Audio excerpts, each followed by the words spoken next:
Vietnamese history program. Have you ever wondered how changes in Vietnam after thousands of years of French colonial rule? Today, let's explore and learn about Vietnam in this period. French colonialism in Vietnam lasted more than 6 decades.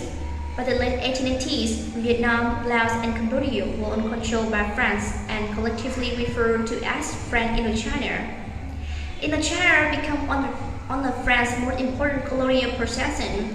French colonialism was focused largely on education, economy, policy, and it had a profound impact on the lives of people in Vietnam. So first, let's find out some information about policy.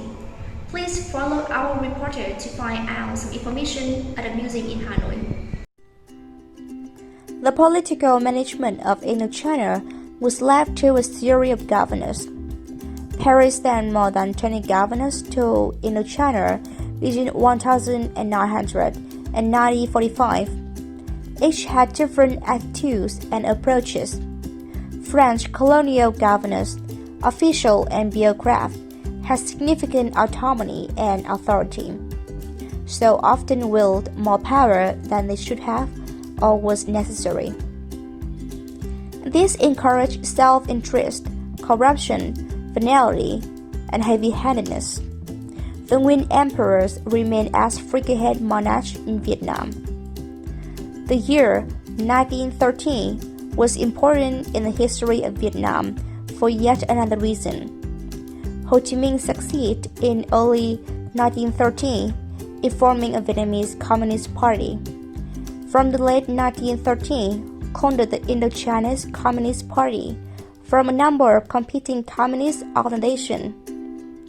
To minimize local resistance, the French employed a divide and rule strategy undermining Vietnamese unity by playing local mandarins, communities, and religious groups against each other.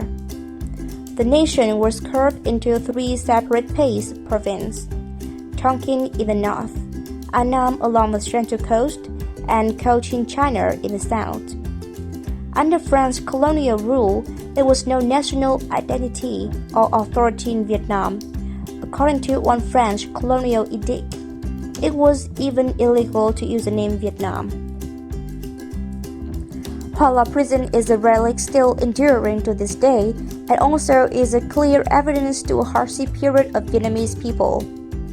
After the liberation of the capital in 1954, Hoa prison was used to hold American prisoners of war until 1973. With this historical role, the current Hoa prison has become the interesting site in Hanoi, attracts a lot of domestic and foreign tourists. French colonialism did provide some benefits for Vietnamese society, most noticeable of which were improvement in education. So here is some evidence about this.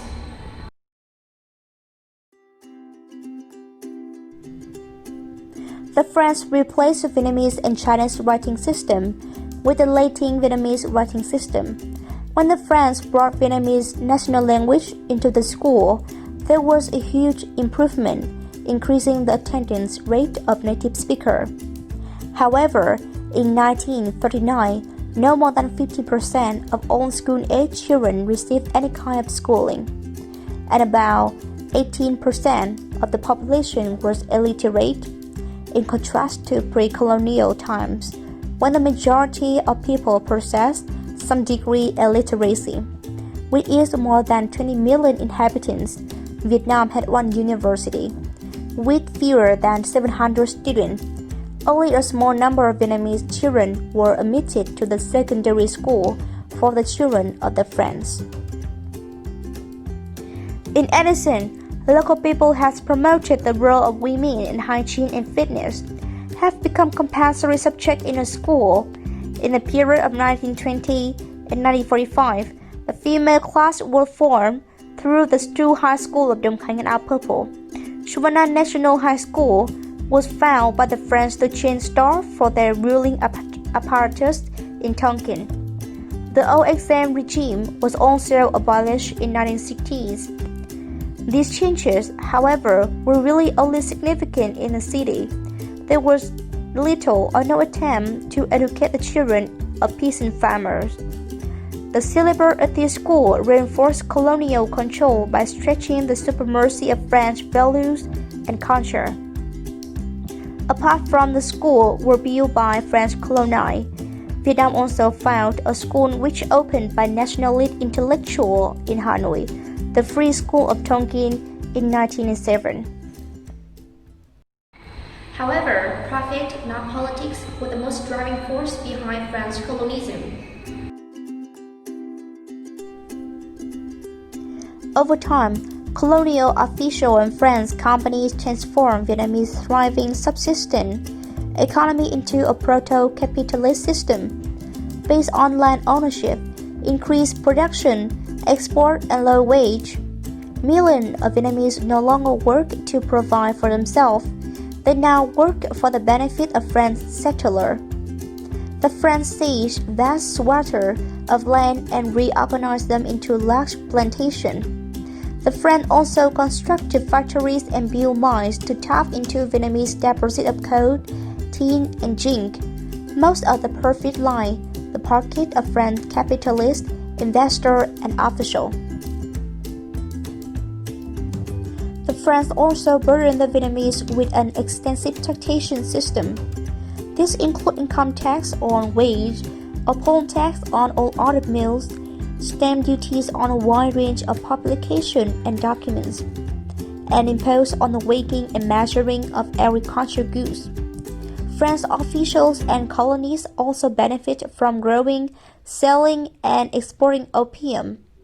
By 1935, France's collective sales of rice, wine, salt, and opium were earning more than $5 billion per year. And that is a video. Thanks for listening. And this is the end of our TV program. Thanks for listening and watching.